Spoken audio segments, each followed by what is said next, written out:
তো এই আর কি। তো সকাল সকাল আপনাদের সঙ্গে কথা বলে বেশ মনটা ভালো হয়ে গেল, তাই ভাবলাম একটা ছোট্ট একটা রবীন্দ্রসঙ্গীত আগে গাইতাম, কিন্তু গলাটা ভীষণই খারাপ হয়ে গেছে, তাও আমি মানে চেষ্টা করছি। তুমি নির্মল করো মঙ্গল করো মলিন মম ছায়ে। এই গানটা গিয়ে ভুল ত্রুটি হয়েছে অনেক, আপনারা ক্ষমা করে দেবেন এবং আমার সঙ্গে থাকবেন। শুভ সকাল, সবার ভালো কাটুক দিনটা। থ্যাংক ইউ, বাই বাই, আবার দেখা হবে। একটু আমার বারান্দাটা ভীষণ রোদ, আর এদিকে দেখুন আমি পুরো শীতে আমলকি আমি এইভাবে শুকিয়ে সারা বছর খেতে থাকি। তো আমার এই বারান্দাটাতে সারা বছর সকাল থেকে উঠে একদম বিকেল 4:30 অবধি রোদ থাকে। তো আমলকিগুলো কেটে কালা নমক দিয়ে শুকোতে দিয়েছি। আর এই হচ্ছে একটা গাছ যেটার কোনো যত্নের দরকার হয় না। আমি অ্যাকচুয়ালি এটার নামটা না ভুলে গেছি, কিন্তু এত সুন্দর লাগে না, একদম মানে মনে হবে যে ভীষণই ন্যাচারাল, আর কোনো মানে যত গরমই হোক এটা শুকোয় না।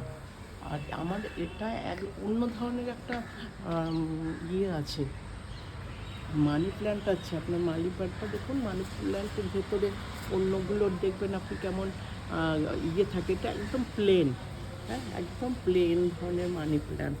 হ্যাঁ, আমার একটু গাছের একটু শখ আছে সেই জন্য। আর এখানে দেখছেন এই যে এই গাছটা সাধারণত মরে না, জানি না এবার গরমে জানেন একদম সব শুকিয়ে গেছিলো, মরে গেছিলো। তারপরে আমি কি করেছি, আমি নিচে নিয়ে গিয়ে একদম ছাওয়ায় রেখে আবার নতুন করে আমি অন্য কোনো সার টার ইউজ করি না, গোবরের খাদ দিয়ে মাটির সঙ্গে মিশিয়ে তারপরে আবার লাগালাম। এখন দেখছি বৃষ্টি পাওয়াতে ছাওয়া আর রোদ দুটোই পাওয়াতে এটা আবার হয়েছে। তো এটাকে ওপরে নিয়ে এসেছি। আর এখানেও একটা ছোটোখাটোই আমি একটা মানি প্ল্যান্ট লাগিয়েছি। আর এখানে দেখুন আমার একটু মানে ঘর সাজানোর শখ আছে। তো আমার যে গাছগুলো যেগুলোর ডালগুলো ভেঙে যায়, তো আমার এখানে একটা পটা রেখেছি বারান্দায়। তো সেটাকে আমি জাস্ট এইভাবেই এইভাবেই রেখেছি, এটাই আমার লুক লাগছে। আমি ভাবছিলাম এটার মধ্যে যদি একটু কালার করা যায়, আমার এই ন্যাচারাল লুকটাই বেশি ভালো লাগছে। আর হচ্ছে ঠান্ডা তো ভীষণই লেগেছে, সেই জন্য হ্যালো, গুড মর্নিং আমার ফেসবুক ফ্রেন্ডরা, কেমন আছেন? আমি আজ সকালেই এসে গেছি, কারণ আমার একটু ঠান্ডা বেশ ভালোই লেগেছে, বুঝতেই পারছেন গলাটার আওয়াজ শুনে।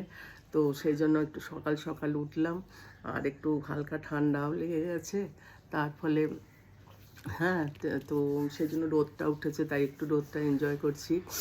আর হচ্ছে যে আমার সকালের একটু বাগানের নাড়াচাড়া করার অভ্যাস আছে, তো সেটাই আপনাকে দেখাবো আজকে। আমার বিশেষ মানে কিছু সব এলোমেলো হয়ে আছে, কারণ হচ্ছে দেখুন এদিকে আমি ইয়ে করেছি, আমার